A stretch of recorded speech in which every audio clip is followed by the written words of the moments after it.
नमस्कार, जे की किचनमध्ये आपले स्वागत आहे। आज आपण गणपती बाप्पाचा प्रसाद बनवणार आहे। त्यासाठी म्हणजे गणपती बाप्पाची खिरापत बनवणार आहे। त्यासाठी मी हे खोबरं हे किसून घेतलेले आहे आणि काजू बदाम ही घेतलेली आहे, कापून घेतलेली आहे आणि थोडासा पिस्ता आहे, मनुके आहे आणि खारीक आहे, ती आपण दळून घेणार आहे खारीक। आणि ही आपली खसखस आहे, ती पण आपण भाजून घेणार आहे। गुळ आहे, गुळाची पावडर तुम्ही घेऊ शकता, मी गुळ घेतलेला आहे। खोबरे हे आपण आता यामध्ये भाजून घेणार आहे। त्यामध्ये आपण थोडंसं तूप घालणार आहे, लालसर असं भाजून घेणार आहे आपण। एकदम इझी आणि झटपट होणारी रेसिपी आहे।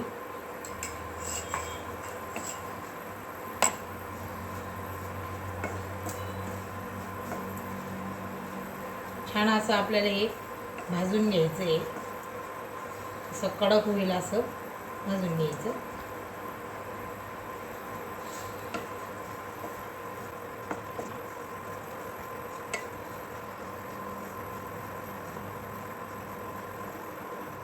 बघू शकता आपली ही लाल असं परतून झालंय खोबरं। हे मी एका डिशमध्ये काढून हे आपण आता असं काढून घेऊया। त्यानंतर आपण हे बाकीचं भाजून घेणार आहे। ही भाजून घेणार आहे। 2 चमचे खसखस आहे,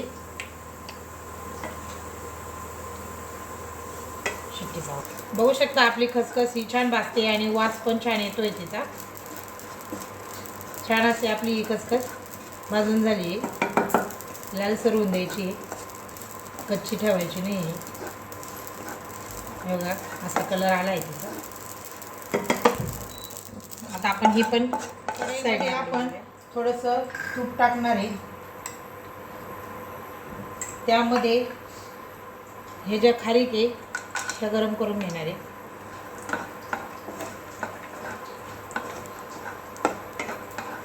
थोडीशी गरम करून खारीक सुद्धा आपण साईडला काढून घेणार आहे। ती आपल्याला मिक्सरमध्ये दळायची आहे। आता हे थोडंसं तूप आहे, यातच मी हे ड्रायफ्रूट गरम करून घेणार आहे।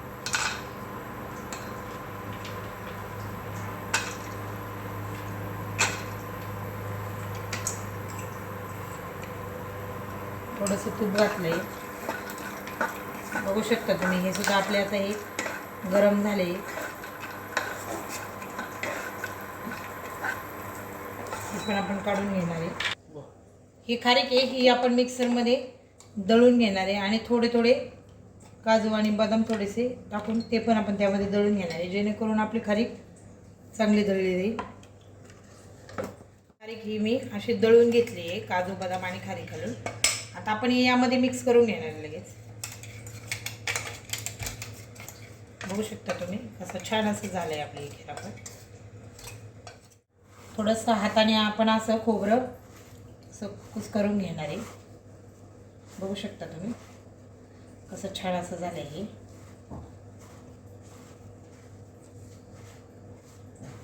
आता यामध्ये वेलची पावडर घालणार आहे आपण, ती पण यामध्ये मिक्स करून घ्यायची आणि काजू बदाम हे आपण तळून घेतलेली ही आपण यामध्ये घालणार आहे।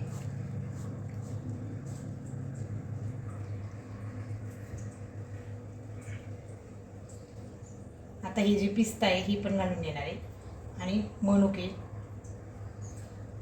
हे सर्व आपण मिक्स करून घेणार आहे।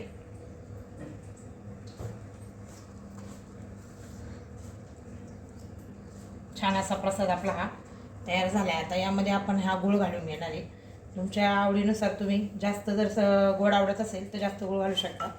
आता आपण हा मिक्स करून घेणार आहे। यामध्ये गूळ पावडर घातली तरी चालेल, मी घरचाच गूळ थोडासा मिक्सरमध्ये दळून घेतला आहे। मिक्सरमध्ये दळल्यानंतर सुद्धा सोपं होतं। बघू शकता असली आपली खिरापती तयार झाली आहे।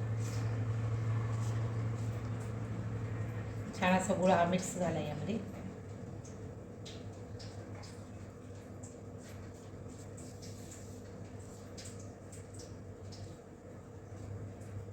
हा गणपती बाप्पाचा प्रसाद तयार झाला आहे संपूर्ण।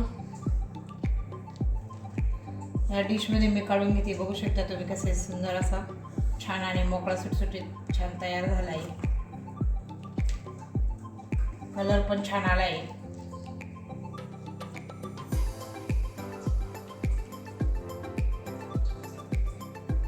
मी आपला गणपती बाप्पाचा हा प्रसाद तयार कसा झाला आहे आणि तुम्ही ही रेसिपी एकदा ट्राय करून बघा.